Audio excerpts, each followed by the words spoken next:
Hi everybody! Welcome to what is it, episode 5 of Coffee in the Garden with Tracy from Tracy's Homestead. And I've got my shirt on today. I'm feeling very fancy and the weather's very pleasant. It said it was going to get up to about 70, but I think it's closer to about 65, and there's a breeze, so it's not like oppressively hot, so I can still wear my hoodie. But then it's going to cool down again this week. Spring in Iowa. So I thought I'd talk about just daily things, what we're doing, and also talk about, in connection with that, how to clean up from yard debris and things like that. And just a couple other things that people have been chatting with me about on Instagram and Facebook and in person this week. And so let's have a nice chat.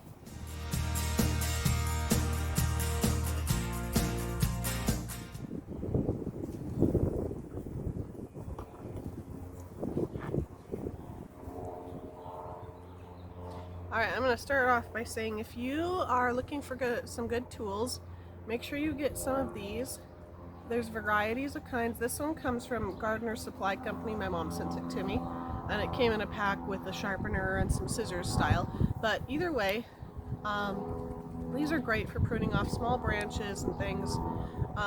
Saves your fingers from ripping things out if you are like me and tend to just rip them out and not care. But if you've got some of these you can throw in your pocket, they're definitely helpful. So yeah. Also, before I get too far started, I would like to, since this is going to be coming out on Friday, I'd like to let everybody know that we are expecting number 6, and that'll be in November sometime. I'm planning a home birth. I'm planning all of that stuff, so you'll get to hear a lot about that in my YouTubes and in my Instagram and things like that. Also, pregnancy is often a big struggle for me, so you're going to see a lot of like how I cope with the difficulties and still maintain a lifestyle like this, and I really hope that that's helpful to a lot of people as well. So, but let's go ahead and just talk about what we've been doing.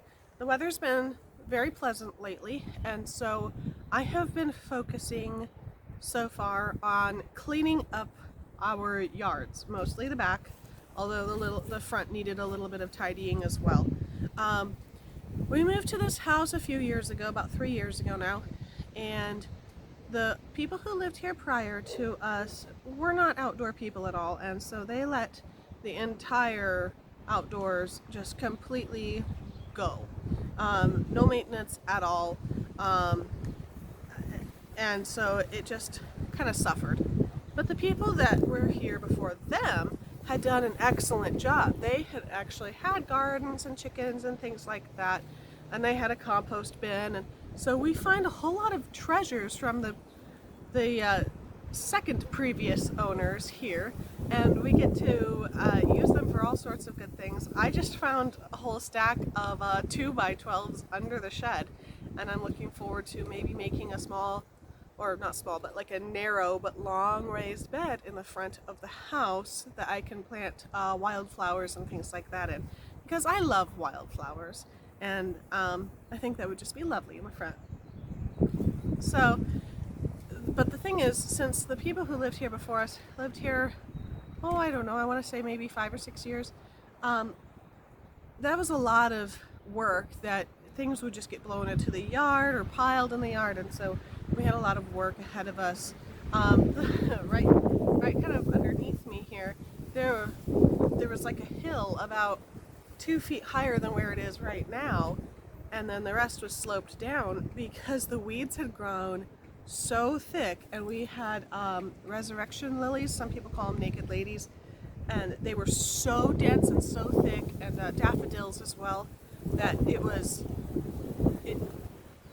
packed. It was completely packed. I had hundreds and hundreds of daffodil bulbs, and I ended up moving them to the front of the house, and we spread out the soil and leveled things out, and now that this garden is in a decent form, I can focus on other parts. And so I've been working on, right next to the house, there's an area that we literally just piled things. As we were trying to clean up more usable areas, we were like, we'll put it here for now and we'll deal with it later. And now it's later. So I cleared out the that area, and I'll show you here in just a second. I cleared out that area, and I've been hauling all the trash and debris and stuff, putting it on the side of the house for now, because once we get it all collected, then we're going to dispose of it. Now I'll go ahead and take you over there and show you what I've got going on, and then we'll talk about disposal.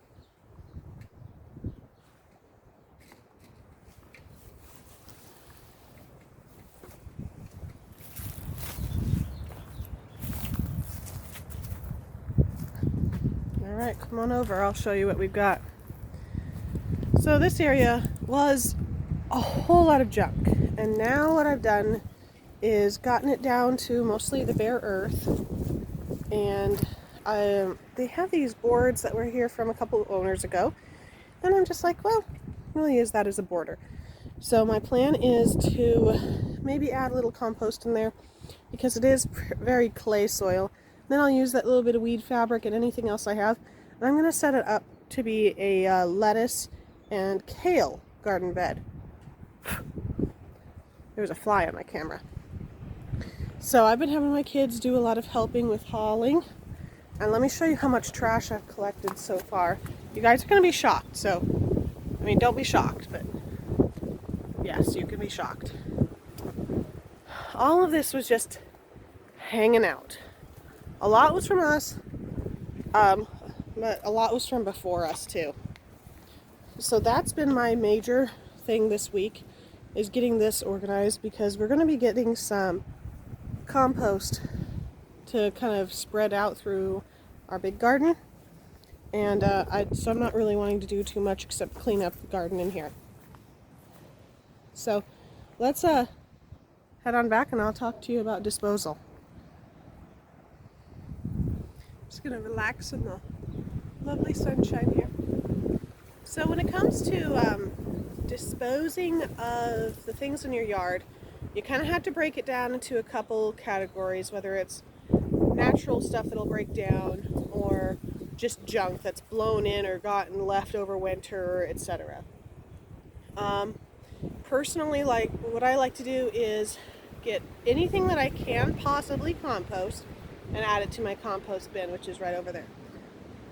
And then I get any sticks and stuff that are too big to really stick in the compost bin, and we either burn them or add them to like the wood pile for future burning. You can also use them to start hugelkultur beds. So if I get some bigger chunks, then I can use them to fill in my raised beds underneath before adding the soil on top. But then that leaves all of the other junk.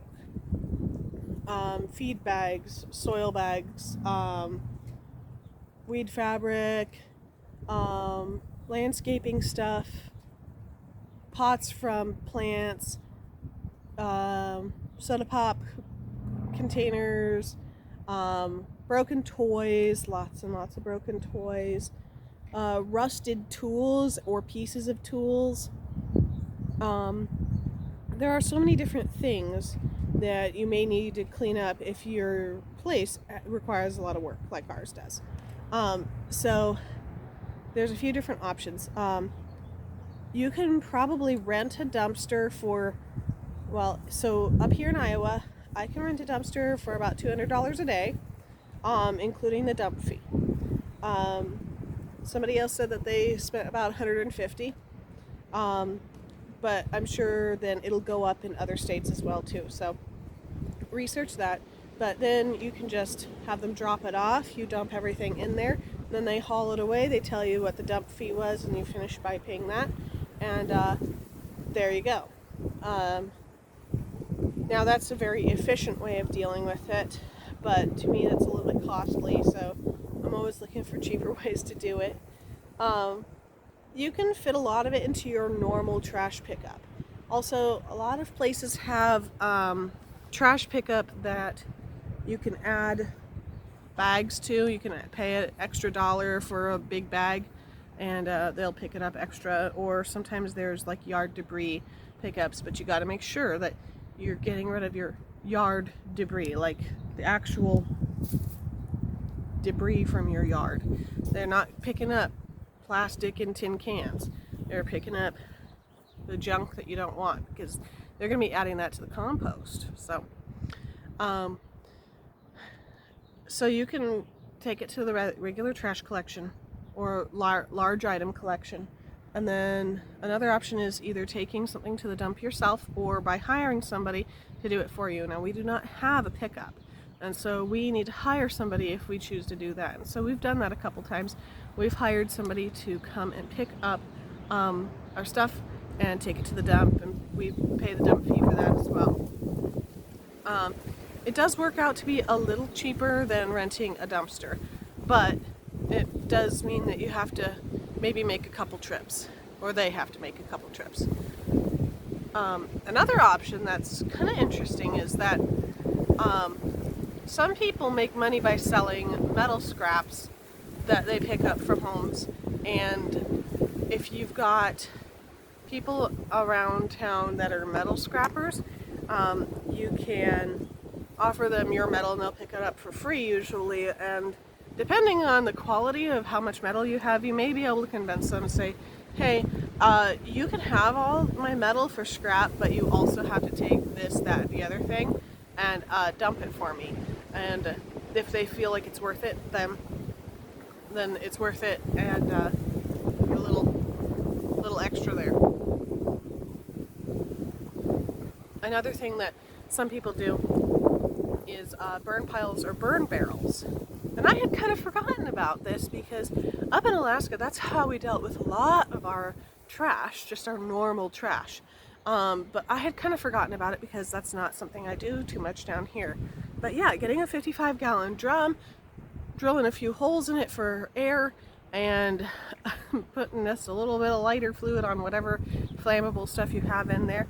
Put a grate on top of it so it doesn't fly everywhere, and a nice burn barrel for all the cardboard pieces and little scraps of stuff that are burnable. So those are a lot of different options that you can use for disposal and cleaning up. Now, I had a question. This is completely off that topic. I had a question about managing bugs, like mosquitoes, and for us, black flies and little things like that. I have discovered that every region that I've lived in has a different thing that works. In Alaska, we needed like the deep woods off, all the DEET and all the nasty stuff you could possibly think of, in order to keep ourselves from getting absolutely eaten alive by the mosquitoes and things like that. I have found that in Iowa, there is a natural spray that uses, let me think, lemongrass and vanilla. Oh, I've got a kid. Let me pause this. All right, he's good. He's just gonna play. And that one works really well for here. I would never have used that in Alaska, and I would never use the deep woods off down here because number one, it didn't work.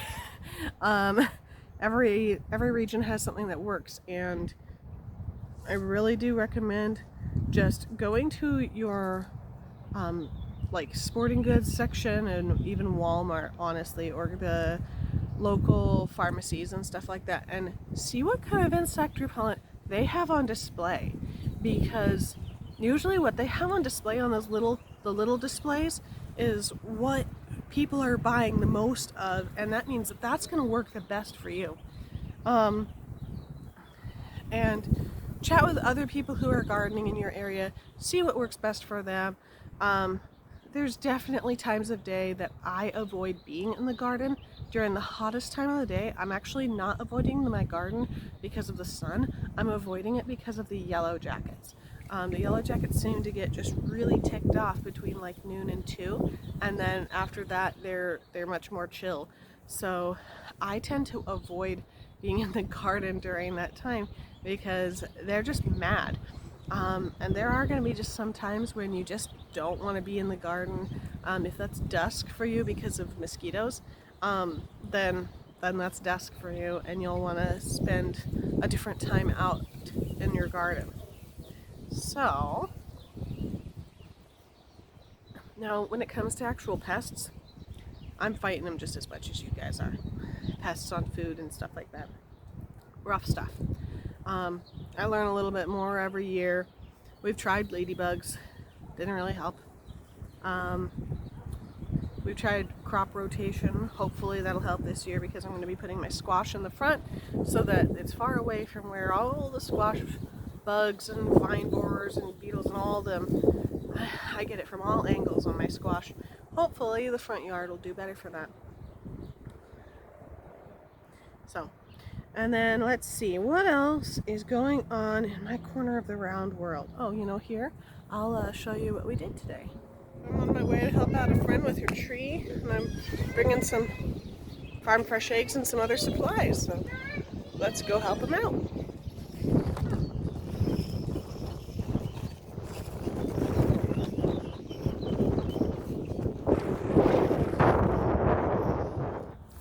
So as you could see a little bit in the photo, or little video there, my friend had a few pine trees, and 2 of them doing well and 1 not doing very well. So I helped her to investigate what was going on. She had the theory that it was pretty waterlogged, and as it turns out, that's pretty much what the situation was. But I went over there to make sure that it hadn't been girdled by a deer or have any kind of a blight or disease. And it truly does look, see, my friend lives in one of those like a nicer housing development, so they're constantly building new places, and it looks like the construction has just changed the way the water flows,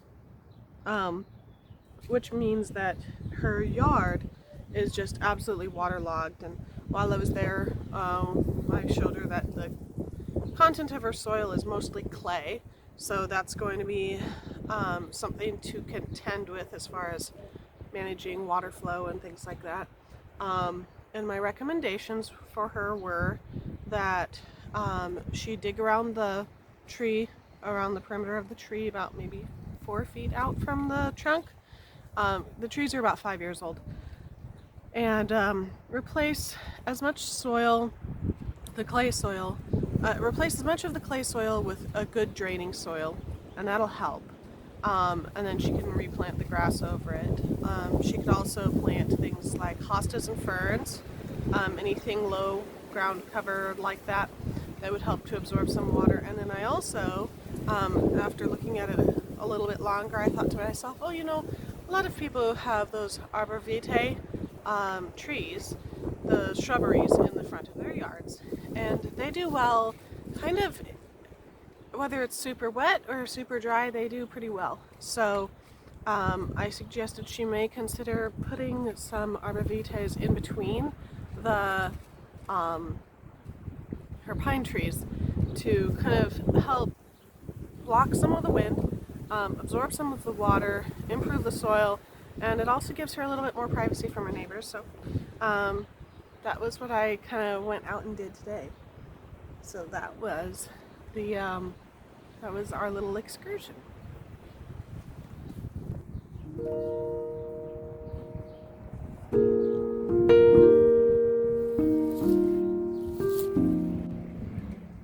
All right. So that was a really interesting little thing to go out and do with my kiddos this morning. And my plans for this week are to just be outside as much as I possibly can and continue working on cleaning up and organizing, because I have 2 main goals for this summer. And the first one is to produce as much food as I possibly can on the land that I have. That's always my number 1 goal. But my number 2 goal that I've decided needs to be right alongside of that priority this time of year, or this year, is that I want it to look nice and accessible and inviting, because if things look inviting, you're going to be able to invite others into it and show them how it can be done in a way that is reasonable for them. I've met a lot of people that are like, oh wow, I wish I could do this, and then you say, oh, you can, I'll show you, and they're like, oh, I don't really want to. But if you can see it in a way that is accessible for you, whether that's just literally accessible or in a way that's comfortable for you, then it's good for you. So I'm hoping that I'm going to be able to encourage my neighbors, and I'm getting some new neighbors here at the end of the month. I'm hoping I can encourage my neighbors to do some more self-sufficiency and be inspired by what we do over here. And yeah, so this has been a nice, lovely coffee in the garden. This is actually tea. And now y'all know why I've been having tea instead of coffee. Coffee does not settle well for my stomach right now.